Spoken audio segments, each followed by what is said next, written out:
त्र्यंबकेश्वर येथे आगामी सिंहस्थ कुंभमेळा 2027च्या पार्श्वभूमीवर विविध विकास कामे हाती घेण्यात आली आहेत। मात्र या विकास कामांच्या नावाखाली गावातील उपजिल्हा रुग्णालय त्र्यंबकेश्वर गावाबाहेर 4 ते 5 किलोमीटर हलवण्याचा निर्णय प्रशासनाने घेतल्याचं समोर येत आहे। या निर्णयामुळे त्र्यंबकेश्वर शहर तसेच परिसरातील ग्रामीण जनतेमध्ये प्रचंड संतापाची लाट उसळली आहे। नागरिकांनी याविरोधात तीव्र आंदोलनाचा इशारा दिलाय।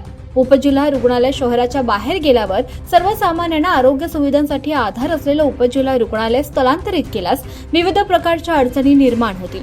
वैद्यकीय उपचार तपासणीसाठी या 4 ते 5 किलोमीटर अंतरावर वेळेत पोहोचणं शक्य होणार नाही।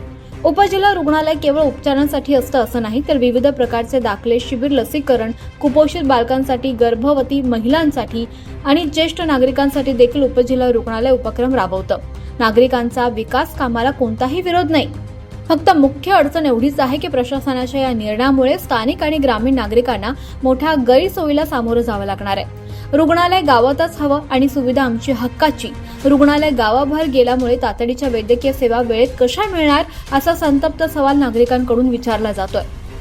निर्णयाचे जनतेवर होणारे दुष्परिणाम। नागरिकांनी आणि आंदोलकांनी या निर्णयाचे खालील गंभीर दुष्परिणाम प्रशासनासमोर मांडले आहेत। तातडीच्या सेवेत उशीर, रुग्णालय दूर केल्यानं आपत्कालीन स्थितीत रुग्णांना वेळेत उपचार मिळणं कठीण होईल। गरीब रुग्णांची गैरसोय, गावातील आणि ग्रामीण भागातील गरीब रुग्णांना उपचारासाठी शहराबाहेर जाणं त्रासदायक ठरेल।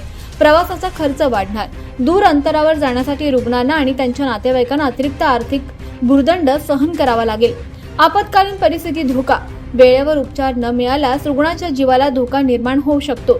दुर्बल घटकांची चिंता, गर्भवती महिला, वृद्ध आणि अपंग रुग्णांचे हाल होणार असून त्यांच्या सुरक्षेचा प्रश्न निर्माण होणार आहे। जनतेचा एकच आवाज आणि इशारा, रुग्णालय गावाबाहेर हलवून जनतेची सेवा थांबवू नका। रुग्णालय गावातच ठेवण्यात यावं, अन्यथा सर्वसामान्य जनता मिळून आंदोलन करेल।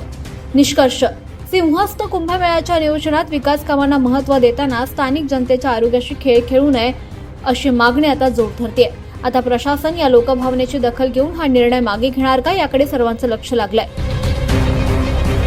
24 लाईव्ह महाराष्ट्र न्यूज साठी जयवंत हागोडे, त्र्यंबकेश्वर।